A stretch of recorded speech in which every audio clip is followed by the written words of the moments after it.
out becomes a lot of the water that is used in the area farms and things like that around. And then they have saved as much of it as they can to use again later. So they've got an award for being green.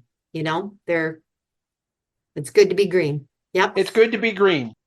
My Michigan State Spartans would agree with that. And Kermit, right? Welcome to Real Siblings, It Ain't Easy, a real estate podcast with the goal to educate, inform, and save their listeners time as they navigate the market and properties in their neighborhoods. Get ready to join real-life siblings and professional real estate advisors, Donna Reed and Eric Seemann, as they discuss how it may be simple, but it ain't always easy.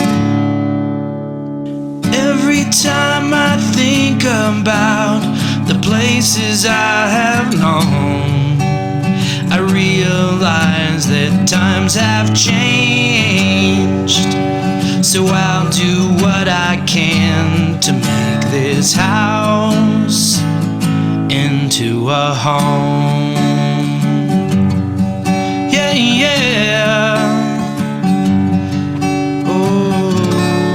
Hi, everyone. Thanks for joining us. I'm Eric. She's Donna. We're the Real Siblings and your hosts for this unconventional real estate podcast. In every episode, we blend real estate together with lifestyle as we work to communicate, educate, connect, and entertain our listeners. The topics always vary. Conversations go in a lot of different directions, and we do our best to provide our listeners with insights into the industry in one way or another, better equipping them for their next real estate transaction. If you're brand new, once again, welcome. Thanks for joining us. Hope you enjoy what you're listening to and choose to join our growing community. And I think if you listened to the previous episode, you heard me in my brief intro say we kind of reverse things. This should be a Markets on the 8. It's not. It is welcome to Europe. Once again, sister's been traveling. And before I knock into that, because I got nothing but pumpkins on my mind, there's pumpkins behind me if you're watching the video. Not a beautiful sweeping landscape of the Italian countryside with a villa on the hillside. And so, Donna, where have you been? Thanks, Eric. So I was in Italy and in a different place than I have been before. So frequently people, when they go to Italy, they go to Rome, they go to Florence, they might go to Assisi, down into Sicily. There are certain places that everybody goes. And this was a little different. This was on the Adriatic side of things. So about 3.5 hours northeast of Rome and 2.5 hours southeast, if I have it right, from Florence. We had people that came into both places and took the train to get to where we are. And this image behind me is in the little town that we stayed in, Montalparo, which, by the way, we all want to say Montalparo, but it's Montalparo. We were putting the emphasis in the wrong place a lot. And you Americans, yeah, you just think you own every language. Yeah. And that is rude and inconsiderate. Eric, what's interesting is when I see a small town, we talk about being from a small town. The population here, I think if everything's occupied, is 650. So really similar. When people say they're from a small town, sometimes there's 5,000 people, right? So it depends on, if you're from New York City, 5,000 feels like a small town. But this was absolutely a small town. So. All right. So now that you described where it was, size that it was, how old is it? Old. So the most. How old is old? How old is old? So the building that's to my right, I don't know if you're looking at this, what it looks like, maybe it's your left, that has a solar panel. I believe that is actually the exterior of the boutique hotel we stayed in. And it was built in the 1400s. It is for sure on recorded the way it was used in 1501 per the owners that own it now. Okay. So early 16th century, they know it was a hotel. Correct. Yeah. Yeah. And you said 14? They because they know that the building was already done in 1501, they expect that it was prior, to that in the 1400s that it was built. And I don't know what Exactly. Okay, so I'm assuming since then there's been a plumbing upgrade, right? I would say yes, you're right, Eric. I don't know how much of this I've told you or what I haven't told you. We've specifically said, don't tell me I anything. don't tell you anything. So let me tell you the quick story of these particular owners. So they are British, and I think they were just looking around Italy to do this, to create a hotel. He was a contractor. She worked for a bank. They bought this in 2007, and then she was immediately transferred to work in Singapore. While in Singapore, he went to chef school. So now he is both a contractor and a chef, and there's another designation where you actually to run a kitchen, and I can't tell you what that is off the top of my head. But they came back in 2010, and they spent 18 months getting it ready. Tim told me they had 3 crews running around the clock with different people with different skill sets. It originally had 20 bedrooms and 2 bathrooms. Now it has 10 bedrooms and 10 bathrooms. So okay, that answers the plumbing upgrade question, right? So that was 2 a very bathrooms that were a communal, more of a hostel kind of environment. Hey, go sleep here, but everybody uses these 2 loos. Yeah. And in the 15, who knows, right? I don't know what was normal. There was nothing inside of the 15. Well, actually, They could have been. One of the things that I've seen historically is a lot of the castles, when they kind of have that projection that is out from the main body of the wall. Yeah. At one point, that was not a window with a scenic view.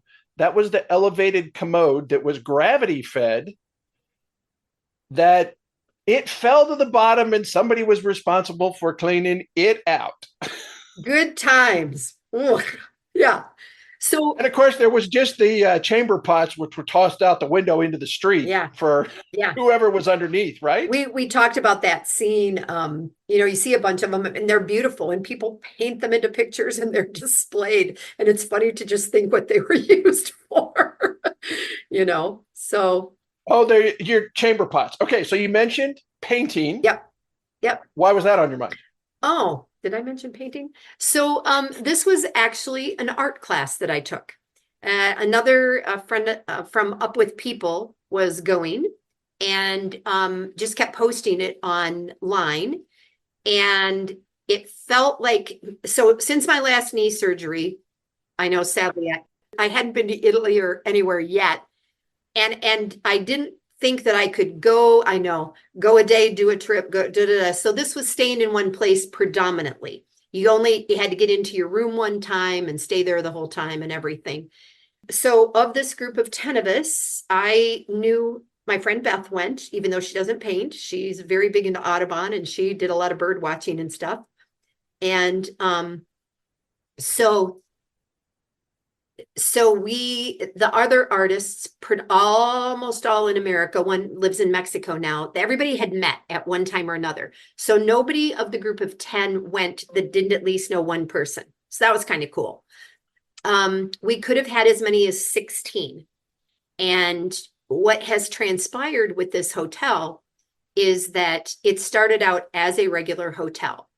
But the owners learned that there are these groups that want to do these experiences, painting in Italy, Italian in Italy, history in Italy, yoga in Italy, whatever it is. And from 2012, when they opened, until the week after we were there, they still had guests that could come where you and I could have just gone, right?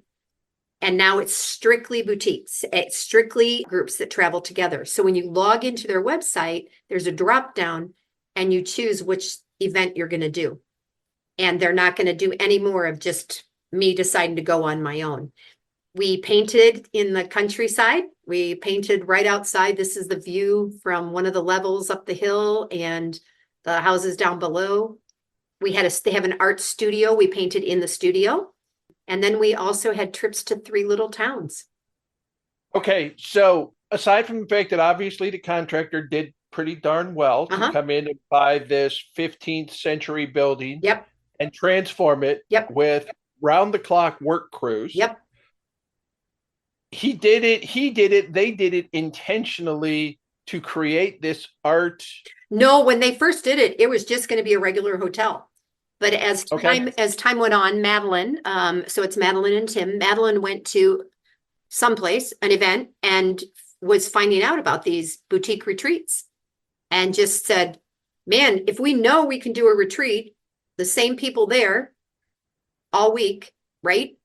And it runs like a machine. And now it's literally like a 5-star hotel because first of all, every meal has freaking 4 courses, You're just and with a trained chef and at dinner, typical, would start late, 7. We had appetizers at 6, dinner at 7, and got done between 9:30 and 10.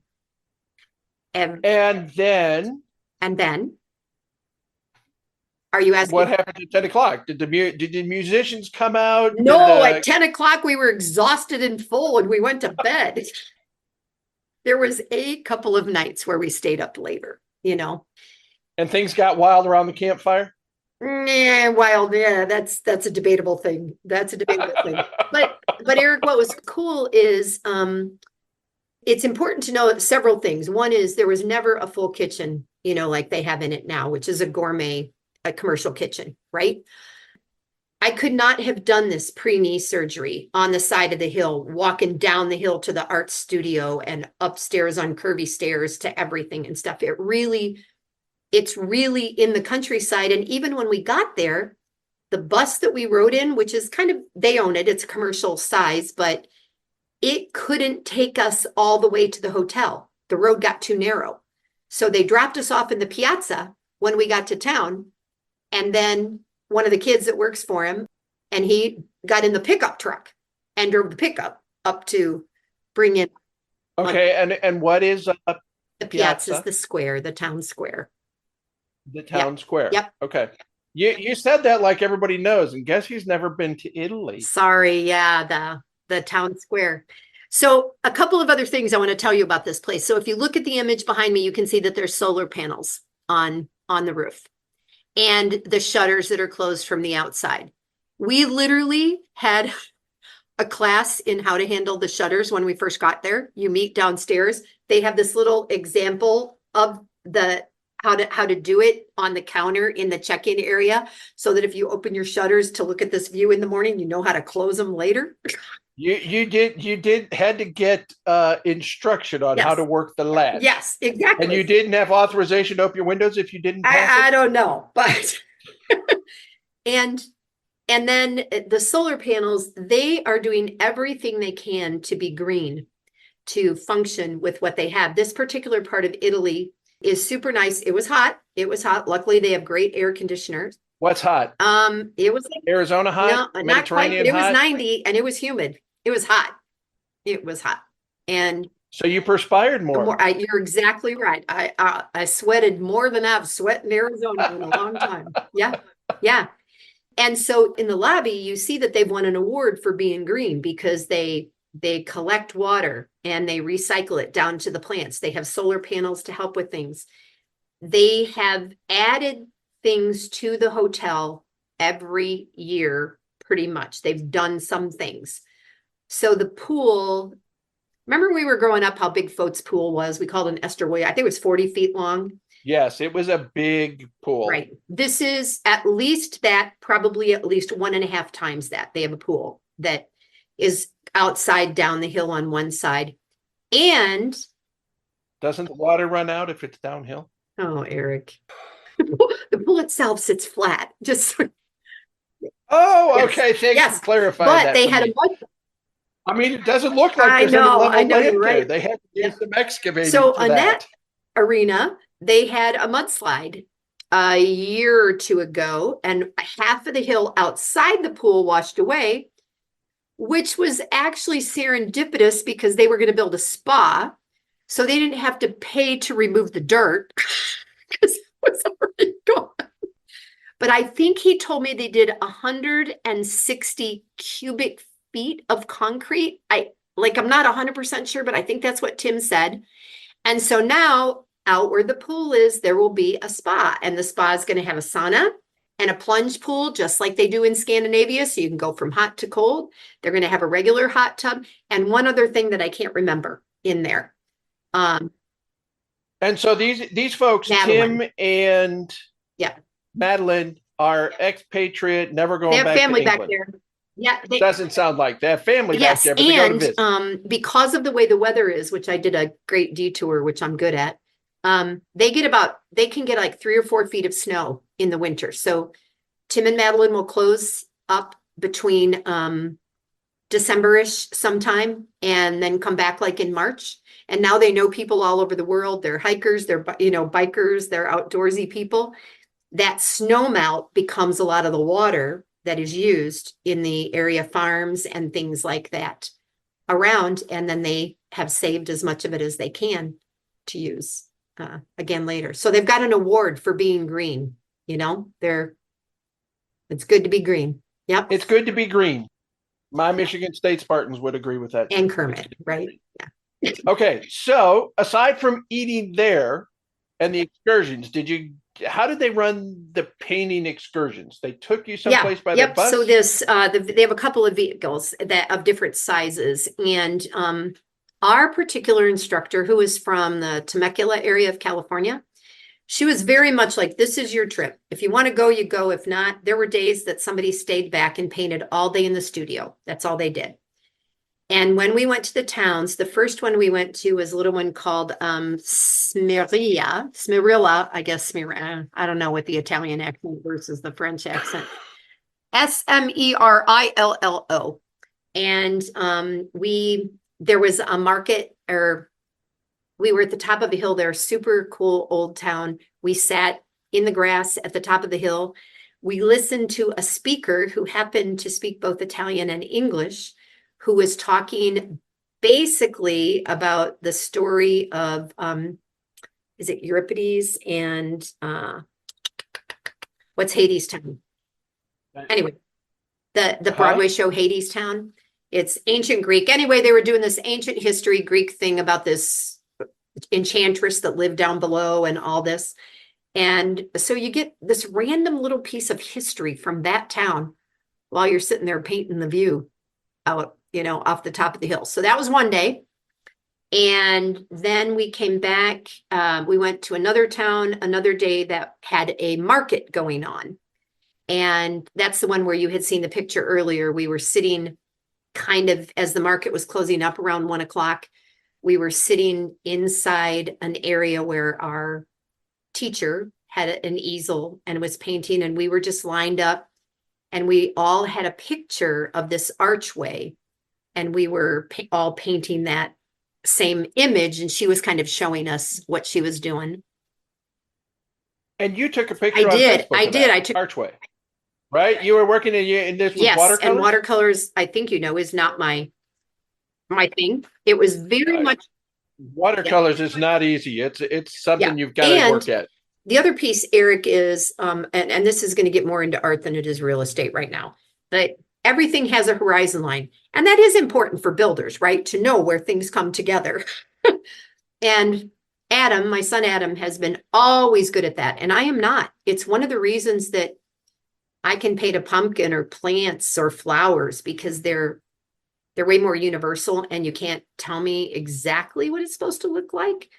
But if you're painting buildings on a street, they need to have come together in a specific way. And I haven't had that focus probably since high school. I haven't done that. So that was a super great reminder for me about the importance of angles when painting. But you know what? It's one of those things. I notice it in our photography. You mean if people use different lenses? Well, not just the different lenses and the different throws, but when you're doing real estate photography and a room is a room is a room, and you're going, well, how exciting can we make the room? No matter how opulently it may be staged or furnished or anything else, it still can look, technical term here, wonky if that center point of the frame isn't right. And I'll be looking through pictures and for a property or something, and all of a sudden you'll see that one, not just the one where they took a landscape picture and posted it in portrait mode and the toilet's hanging on the Yep. wall, that kind of thing, but one of those ones where you look at it and you just go, wow, is there a foundation issue? What's wrong? And it throws your whole eye off. For me, I always look to that center point, and it's like, okay, this is the wall that's got to be vertical. All the rest of the angles as you're coming in to get that perspective, if this one is off, then the whole picture feels off. The windows are crooked, the walls are crooked, and everything. It's like, and sometimes that's not even, I found it's not even the wall. Like if you're doing kitchen photos, and for whatever you, the refrigerator can give you that weird perspective because the refrigerator sits askew of the wall, and suddenly it's like, oh, that's the dominant piece. I've got to line up on the left edge of the refrigerator in order for the rest of the picture to look right and the sink to not go. Yeah. Or those kind I of think things. that's the reason that when I did the big painting for Ken of Lindsey with all the houses and all the stuff, that painting took 2 years because you can't, it's like painting a face. If you want to be Picasso or Salvador Dali, it doesn't have to look like the human face. It can look like whatever. But if you want a face to look a certain way, then the eyes, the nose, the mouth, things should be in some sort of proportion. The same with city lines and streets and windows and houses. And that is absolutely one of the hardest things, in my opinion, to do. And yet it helped a lot. And I'm laughing as I'm looking at the picture because I'm seeing the roof line of the building and kind of where it goes and where would the horizon line be. And well, and I'm not even looking as much at the horizon line, because if you had straightened the horizon line out in this case, what visually from what I can see, then it would, the house would look like it's crooked. That could be. So that one wall on the picture orients the perspective for the entire thing. The clouds aren't going. All right. So was there one particular painting? Now, what did you do with the paintings or the since artwork? they were since we were traveling and people didn't carry great big things, we were given watercolor notebooks that were 8, like half size, 5.5 by 8.5. And we took those with us and painted in the streets. And I'm telling, some people paint at 90 miles an hour. I probably did 6 good paintings during the week. And there are other people that did 12 to 15. I mean, just, whipping them off and different. It made me think about how we all see things differently. Caleb and Adam have told me that when I paint the desert, the greens are always greener than they really are. So I must want them to be greener. And when you looked at, all of us painted the same bird, right? We all painted the same bird, and none of the birds look exactly the same, and they all kind of look like the real bird.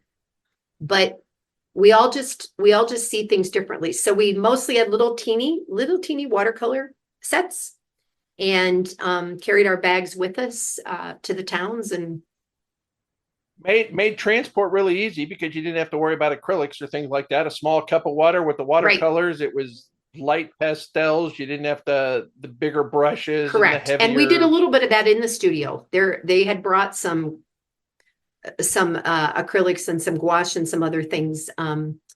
But I only used acrylics one time.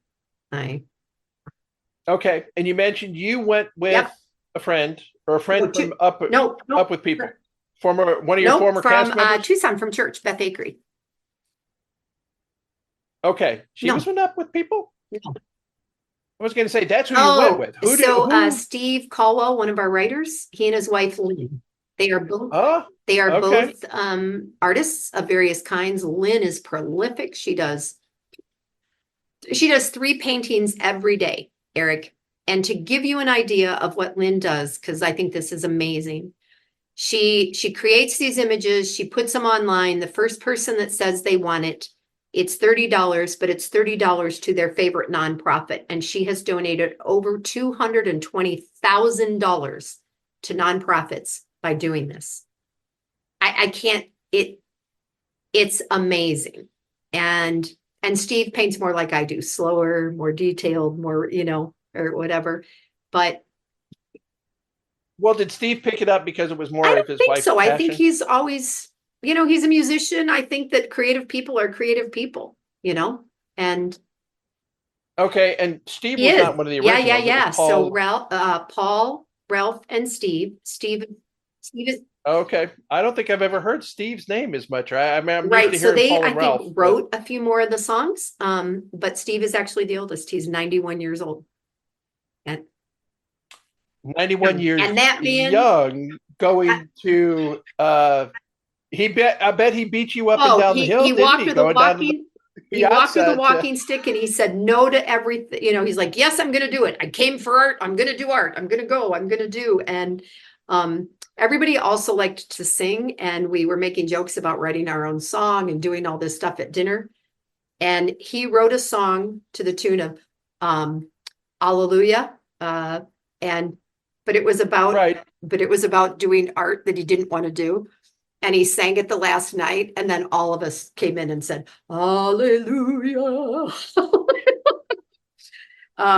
Super, super.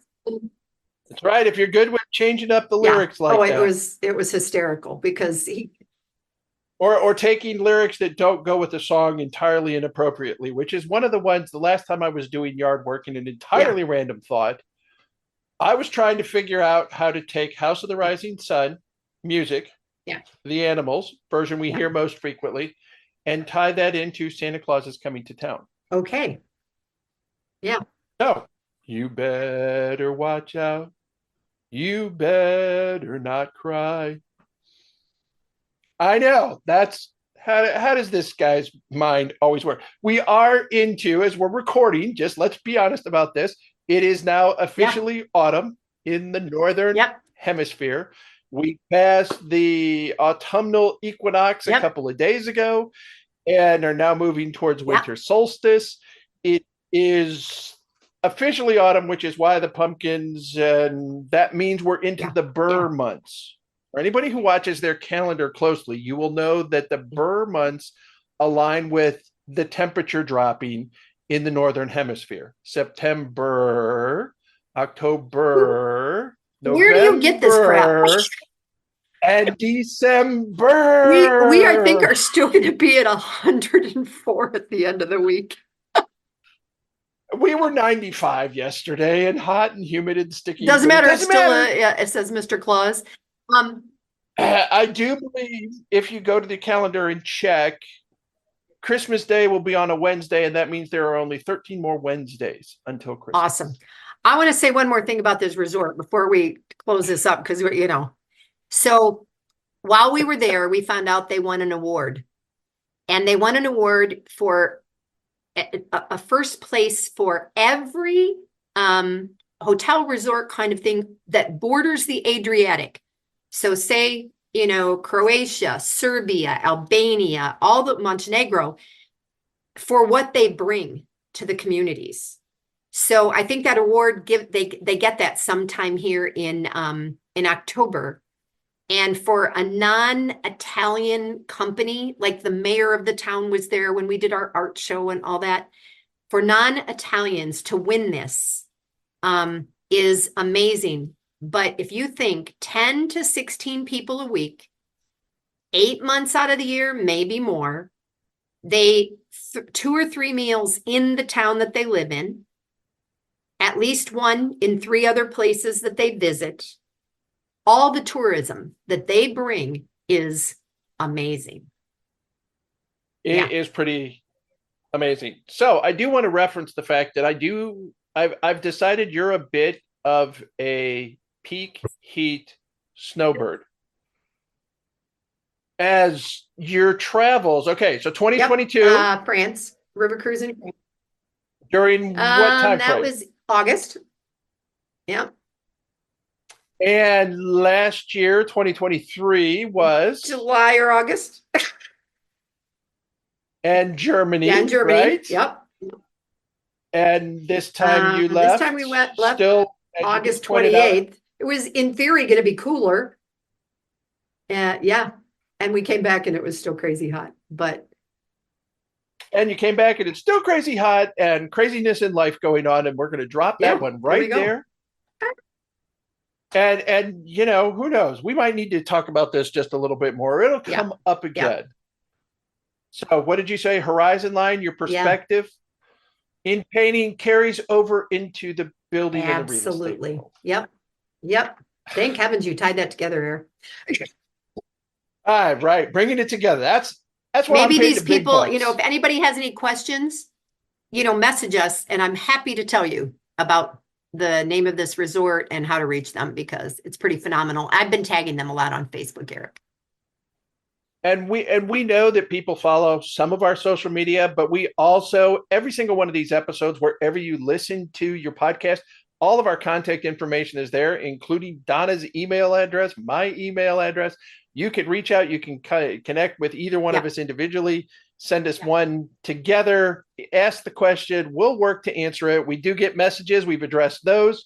And I want to thank everybody for listening, joining us today as we travel to Italy and the Adriatic Sea. We do not brush it off that you have taken time out of your day and week and month to spend a little bit of time with us. We sincerely appreciate it for you committing time to listen to this podcast. As we call it a day, we're hopeful that you've enjoyed this podcast, that you've drawn some insights into the real estate industry.